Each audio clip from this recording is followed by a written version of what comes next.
What's good, Atlanta? This is the Blog and Dirty Podcast, where Dirty Bird is the word. If you haven't heard, I'm your host, John Buhler, lead writer for FanSided. Got an exciting show for you guys here today. But before we begin, be sure to give us a 5-star review on Apple, Spotify, YouTube, anywhere there's podcasts. Really helps the show grow. Like, rate, listen, subscribe, review on any platforms. It's all good.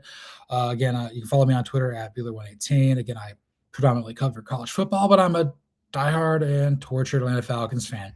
It may be the heart of March Madness right now, but the Atlanta Falcons have a new regime in town, and there's always new and exciting things happening. I know this time next week we'll be talking a little bit more about the uniform reveal, which I think will be certainly fun or certainly something to talk about. But we got a few things to touch on today. Again, I'll pop in here real quick, give you a few of my thoughts here on the Atlanta Falcons because, this is what we got to do here.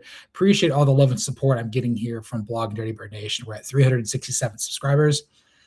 Let's try to get to 420 before 20. I don't know if we're going to do that, but we can try. If we get to 500 before the start of the season, that would be absolutely fantastic. Producers, Sean and Hunter would really, really, really love that.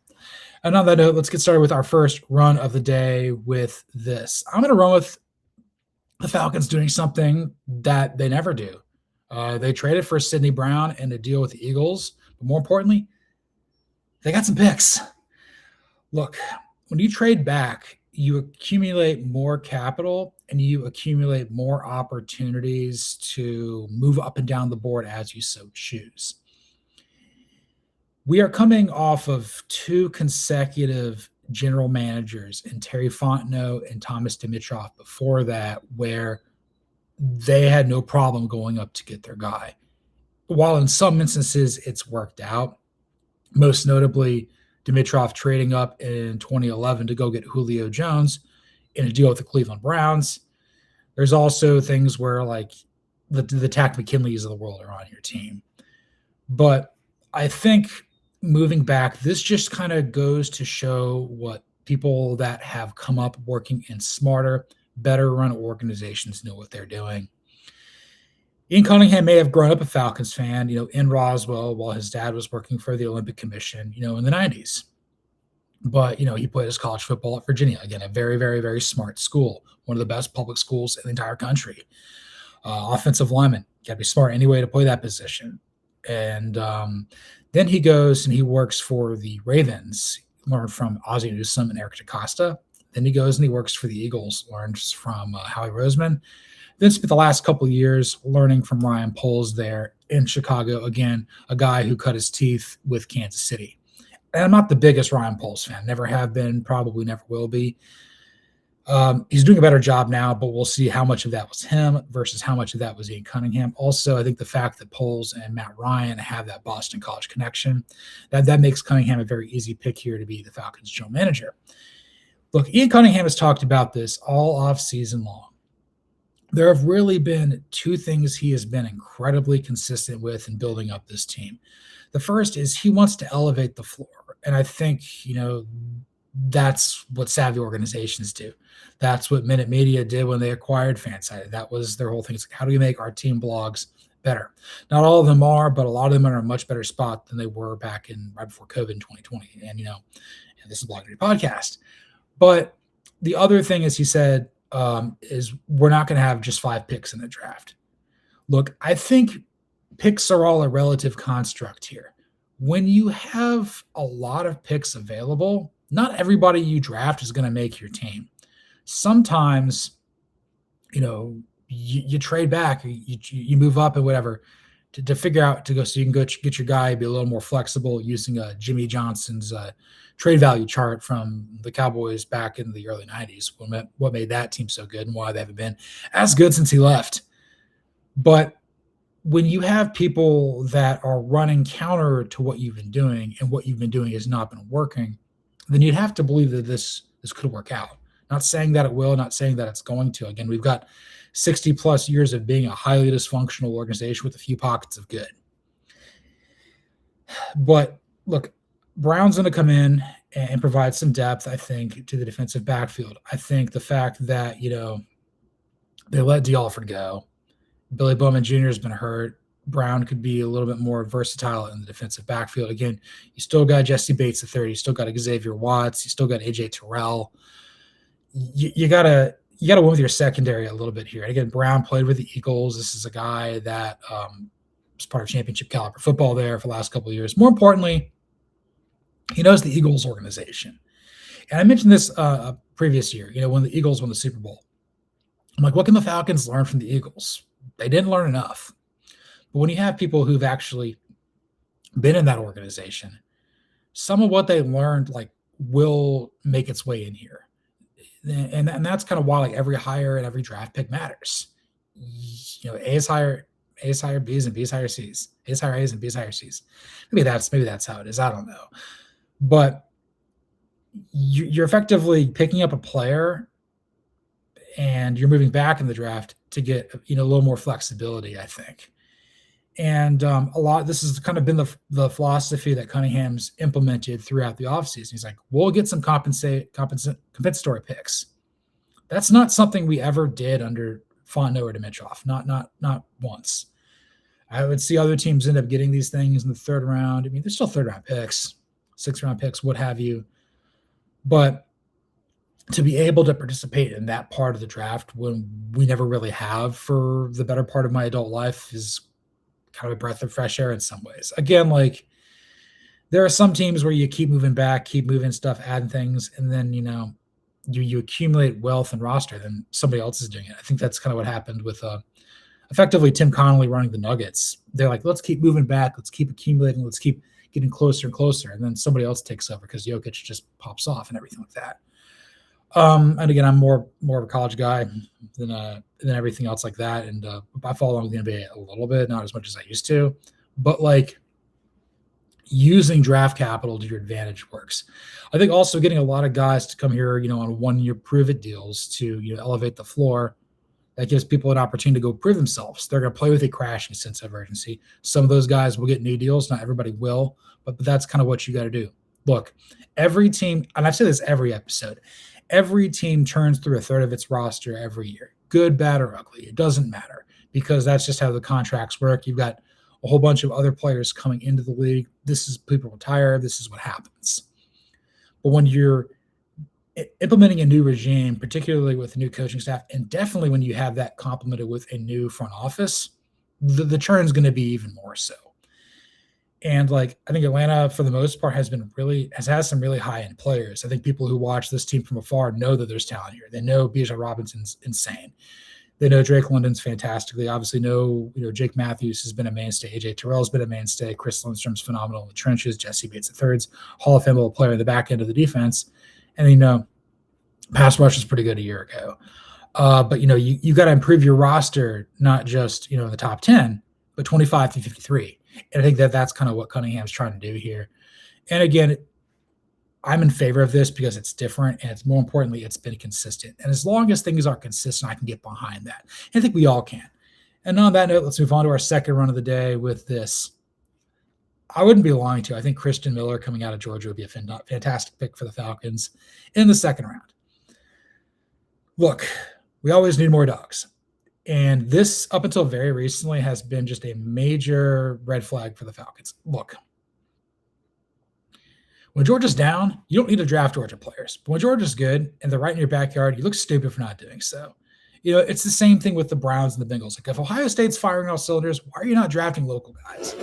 If LSU's good, the Saints should look that direction. If Florida's good, Florida and FSU are good, maybe Jacksonville, Tampa, or Miami look in that direction. You owe it to yourself to invest and work on those relationships with the coaches and players within your geography.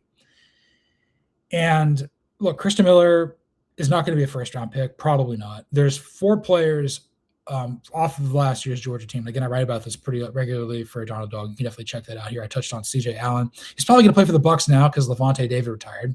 And then your linebacker, and Todd Bowles knows that position group. And also his son, Troy, was briefly in the same linebacker room as Allen in Athens. So be that as it may. C.J. Allen and offensive tackle Monroe Freeling are probably going to go in the first round. You're looking more and more likely like Christen Miller and wide receiver Zachariah Branch are going to go in the second round. And again, I love to have Zachariah Branch be part of this receiving core. he may be kind of more of a Tavon Austin guy, kind of like just get the ball in his hands and see what happens, kind of more of a gadget player. That's how it worked in Mike Bobo's offense and Gunnar Stockton throwing him the football. But with Miller, this is a guy who, he's from Cedar Grove, played from Ellenwood. Yeah, from Ellenwood, played at Cedar Grove High School, played at Georgia. He says that his grandma and his mom would be ecstatic if he played for the Falcons. And look, not everybody gets to play for their hometown team. There are a lot of people that I went to school with at UGA that moved back to Atlanta. Most of my friends still live in the area. There's other people that had to go live in other parts of the country to get jobs. So, I've got friends that live in, Phoenix. I've got friends that live in Charlotte. I've got friends that live in Chicago. I've got friends that live in New York, LA, Denver, what have you. Even I live in Chicago for a little bit because that's just what, the professional working world entails. Believe it or not, I am a professional, even though I'm wearing a backwards hat with an unkempt hair and a hoodie talking Atlanta Falcons football here Wednesday shortly before noon. That's, I've worked really hard for this, believe it or not. I think when you're looking at a guy like Miller, and again, he is teammates with Jalen Walker, who I firmly believe is going to be a leader for this team for a very long time. Kind of a Swiss Army knife, ultimate gadget player. Yes, we'll figure out what the hell happens with the James Pierce Jr. situation. Talented edge rusher, absolute head case. Previous regime trade up to get him, but we'll see what that goes. And again, just you got to let the legal situation play out. I'm not happy about it. I don't think anybody is, but I think with a Miller, this is a guy that you bring him in here and you put him alongside Dorless. And because you let David Animata go, Kid Ellis is gone. Those are kind of more of Fontenot regime picks.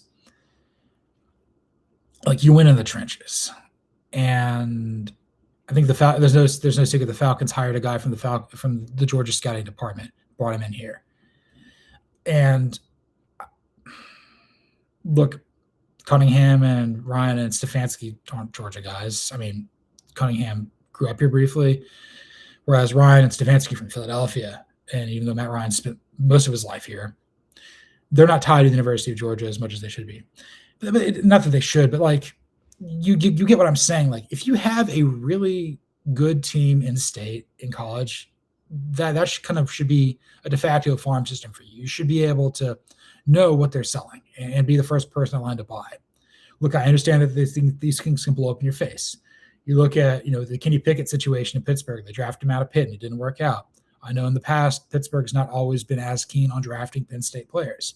And again, I don't really believe the Steelers are going to do much of anything for this foreseeable future. They're probably not making the playoffs. I don't think they're going to have a winning record.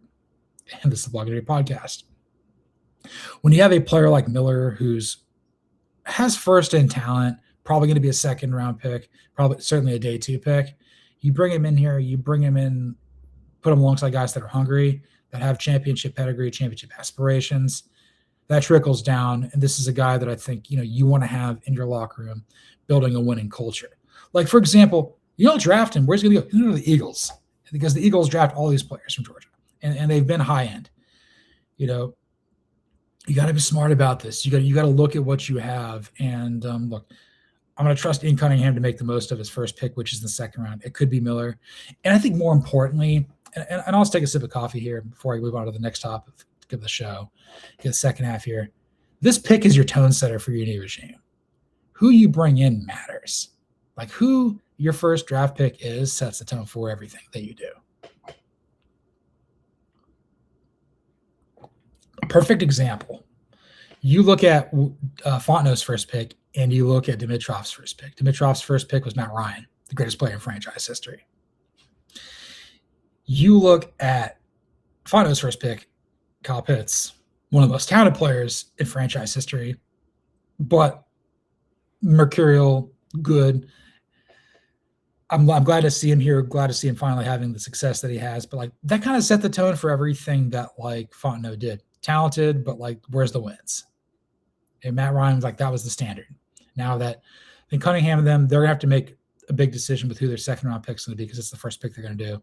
It's going to be of that importance, because let's be real, with this new regime, that guy's going to be treated like a first round pick, at least internally, maybe within the media, what have you. Nobody else in the league will care, but we will. And on that note, let's move on to our third down. We're going to pass. This isn't going to be last place, Sam. The reason I feel this way is the talent's too good.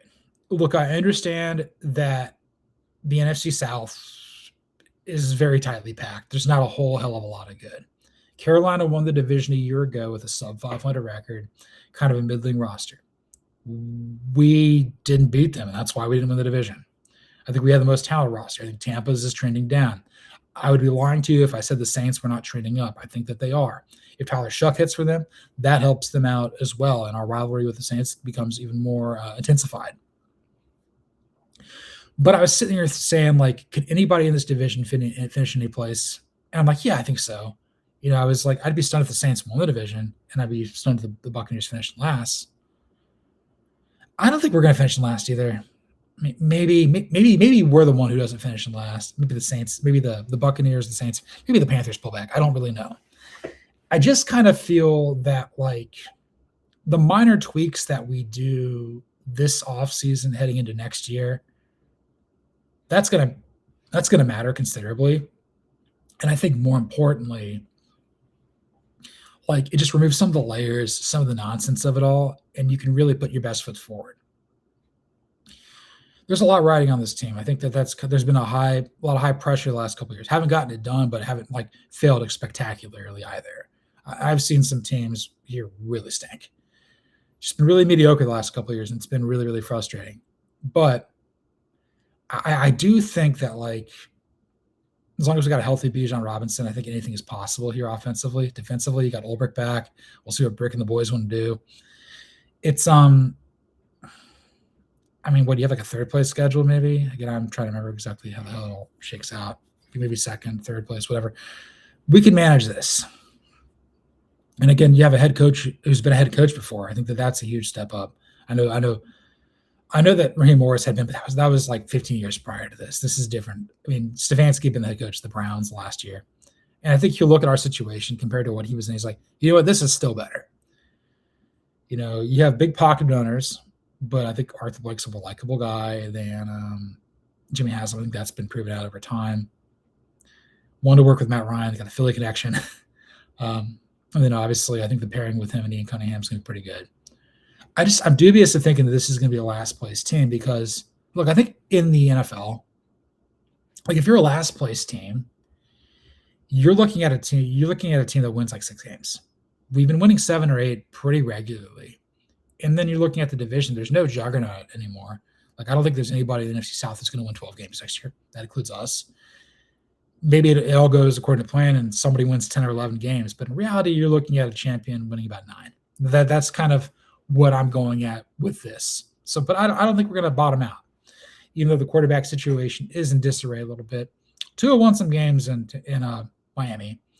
Penix won some in college. We'll see what happens here.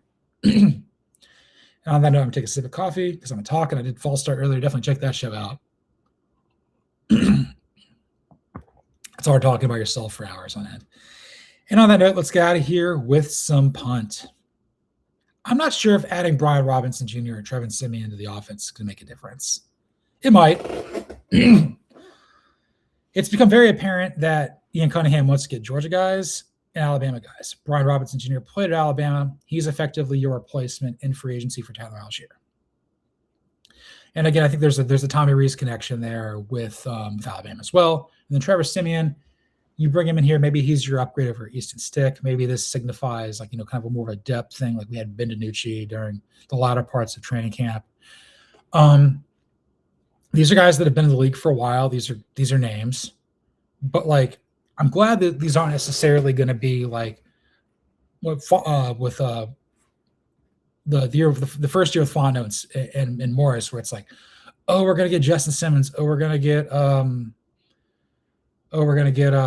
Matthew Judon. Oh, we're going to get Leonard Floyd. Like, none of them really made a whole hell of a lot of impact during their years with the Falcons. That's just the way it goes. Guys that are kind of on their last leg here. I think there's probably a little bit more tread in the tires with Robinson. Obviously, Simeon's in his 30s probably. I don't know how old he is. He's a little bit younger than me. But, former Northwestern star, played for the Broncos and Jets and a couple of other places here.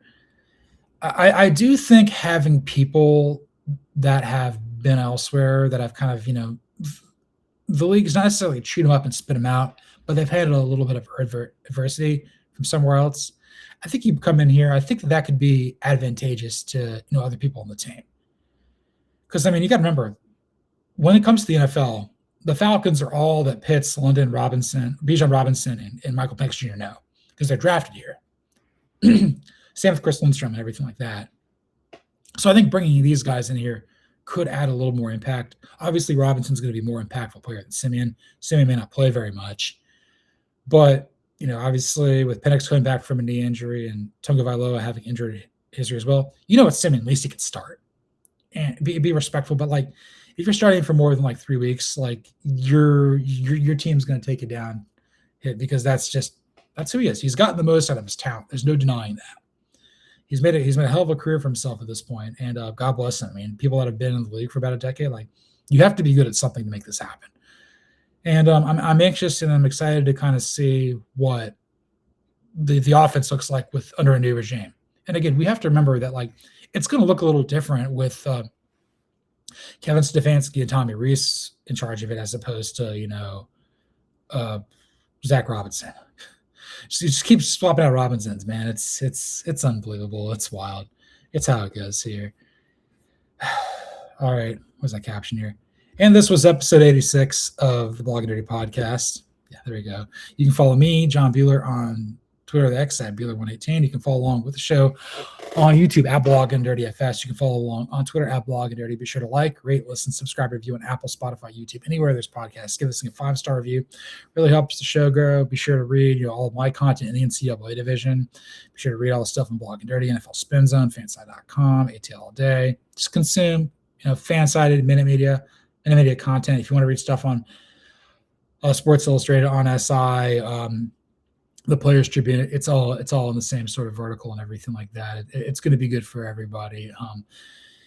By this time next week, we'll be talking about some uniforms, and it's going to be great. The leaks will probably come out before they drop, on April 1st. I don't know. Of course, we're going to drop this on April 1st because, it's April Fool's Day, but that'll be cool. We'll have something to talk about. Hopefully we don't look like a bunch of sissies. I'm tired of losing. I'm tired of looking like kids who are playing T-ball, baseball. I want to be a winning team. Let's get back to this. Let's get back to this, please, because people get fired up wearing the red helmets and stuff. That should be our new uniform going forward. It looks great. It looks clean. That's what we need. That's what we're all about here. Once again, thanks for listening, and this is the Blog and Dirty Podcast.